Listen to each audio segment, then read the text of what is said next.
Sejam todos bem-vindos ao canal de leitura da Inês. Sintam-se à vontade para dar likes, compartilhar o conteúdo e se inscrever no canal. Lembrem de ativar o sininho para receber notificações de novos vídeos de leituras de histórias interessantes. Alice no País das Maravilhas, capítulo 2, A Lagoa de Lágrimas. Muito curiosíssimo, gritou Alice. Oh, meus pobres pezinhos, quem é que vai colocar seus sapatos e meias para vocês, queridos? Eu tenho certeza que eu não serei capaz.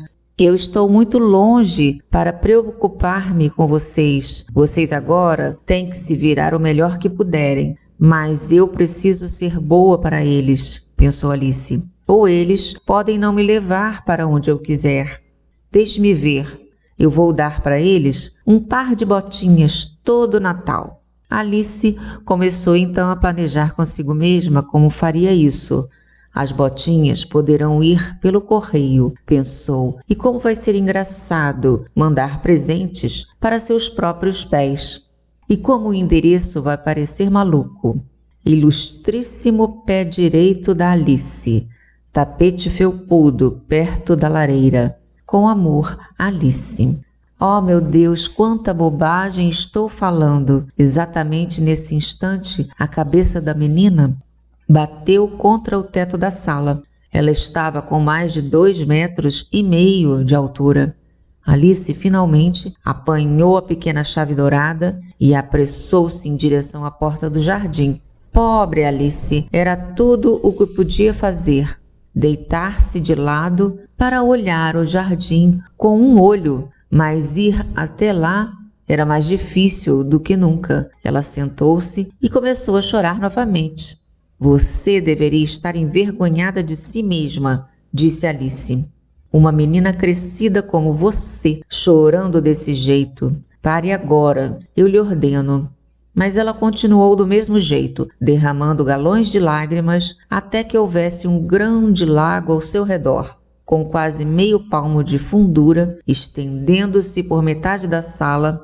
Depois de um tempo, ela ouviu pisadinhas ao longe e rapidamente secou os olhos para ver o que vinha vindo. Era o coelho branco voltando, muito bem vestido, com um par de luvas brancas em uma mão e um grande leque na outra.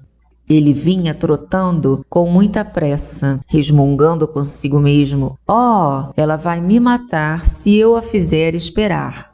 Alice sentia-se tão desesperada que estava pronta para pedir ajuda a qualquer um. Então, quando o coelho chegou perto dela, a menina começou com uma voz baixinha, tímida. Por favor, senhor.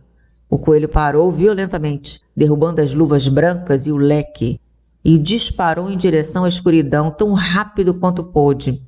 Alice apanhou o leque e as luvas, e como a sala estava muito quente, começou a abanar-se enquanto falava.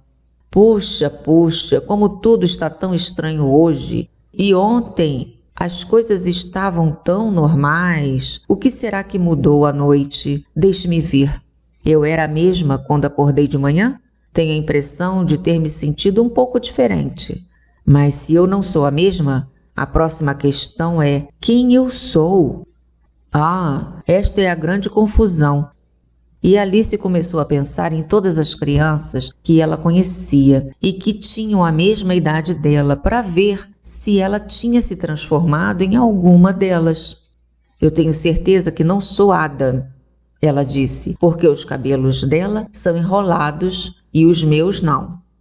E eu tenho certeza que não sou Mabel, porque eu sei muitas coisas e ela sabe tão pouco. Além disso, ela é ela e eu sou eu. Poxa, que confusão isso tudo é. Vou tentar ver se ainda sei tudo o que sabia. Deixe-me ver.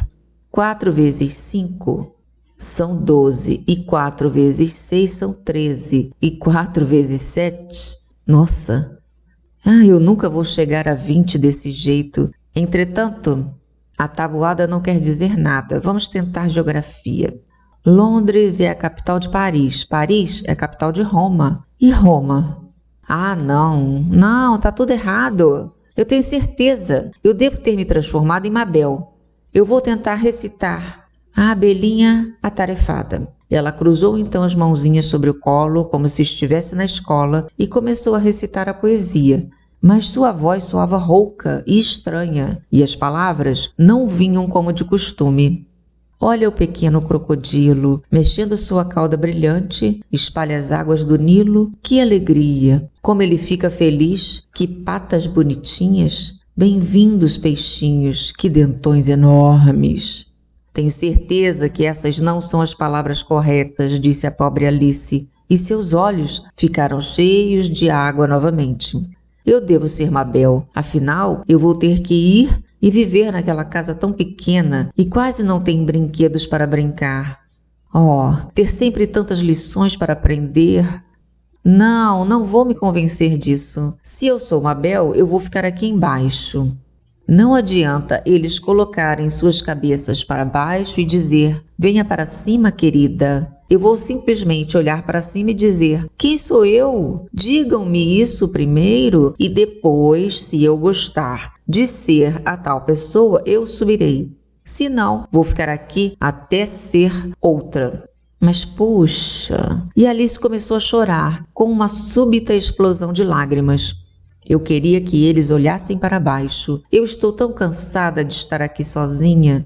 Enquanto dizia isso, Alice olhou para baixo em direção às suas mãos e ficou surpresa ao notar que tinha vestido uma das luvas do coelho enquanto falava. Como consegui fazer isso? Ela pensou. Eu devo estar encolhendo novamente. Ela então levantou-se e foi em direção à mesa para medir-se em comparação a ela e descobriu que, pelas suas contas, estava agora com mais ou menos 60 centímetros de altura e continuava a encolher rapidamente. Alice descobriu que a causa daquilo era o leque que segurava e jogou-o fora impetuosamente, exatamente a tempo de salvar-se de encolher inteiramente. Escapei por um triz, disse Alice, bastante assustada com a súbita mudança, mas muito feliz por ainda existir. E agora para o jardim. E ela correu com toda a rapidez para a portinha. Mas a pequena porta estava fechada novamente e a pequena chave dourada estava sobre a mesa de vidro, como antes. E as coisas estão piores do que nunca, pensou a pobre criança, porque eu não fui menor que isso nunca. E eu digo que isso é ruim, muito ruim, é sim. Enquanto dizia essas palavras, seu pé escorregou e, num instante, splash! Ela estava até o queixo de água salgada. Sua primeira ideia é que teria caído no mar. Nesse caso, eu posso ir embora pela ferrovia, disse Alice para si mesma. Mas logo percebeu que estava no lago de lágrimas que derramara, enquanto estava com 2,5 metros de altura.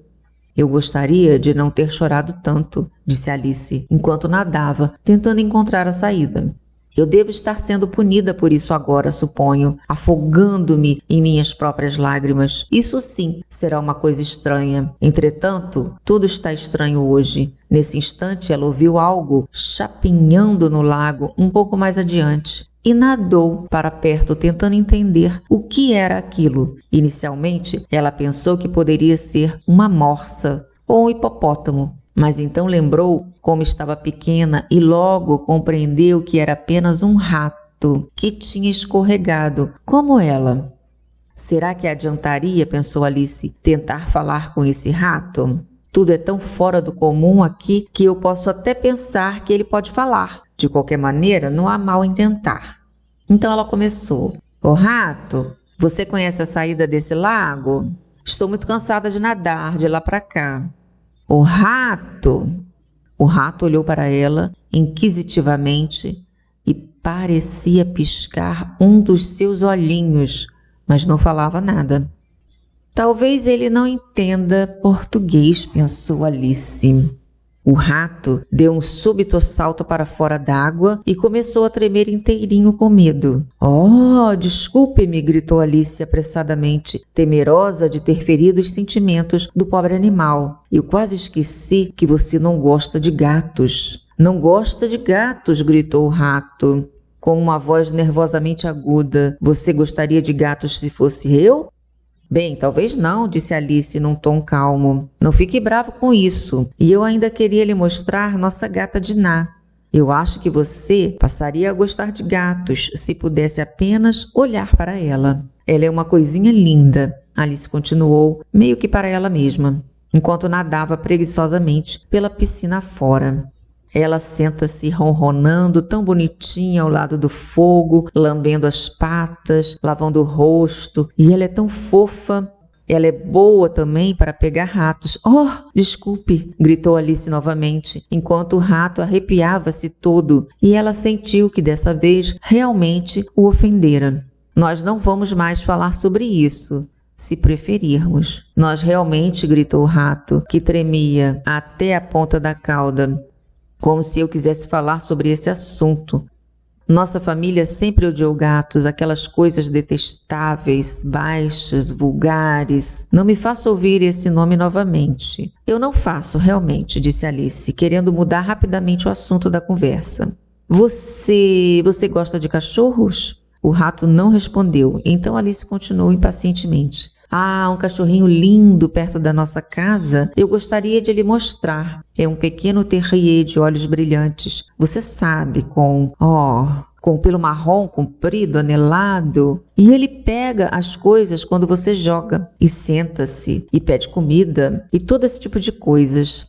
Eu não consigo lembrar da metade delas. E ele pertence a um fazendeiro. Você sabe que diz que ele é muito útil, vale mais do que 100 libras. Ele disse que o cachorrinho mata todos os ratos. Oh, puxa, gritou Alice em um tom desconsolado. Temo que o ofendi novamente. O rato nadava para longe dela o mais rápido possível, produzindo uma grande agitação na lagoa à sua saída. Alice chamava suavemente atrás dele. Rato querido, volte! Nós não iremos falar de gatos e nem de cães, se você não gosta deles. Quando o rato ouviu isso, virou-se e nadou lentamente em direção a Alice. Seu rosto ainda estava pálido e disse com uma vozinha baixa e trêmula: Vamos para a praia. E então eu vou lhe contar minha história e você vai entender por que eu odeio gatos e cães. Estava mais do que na hora de ir, pois a lagoa estava ficando cheia de pássaros e animais que nela caíam. Havia um pato e um dodô, um papagaio, uma águiazinha e muitas outras criaturas curiosas. Alice seguiu o caminho e o grupo todo nadou junto para a praia.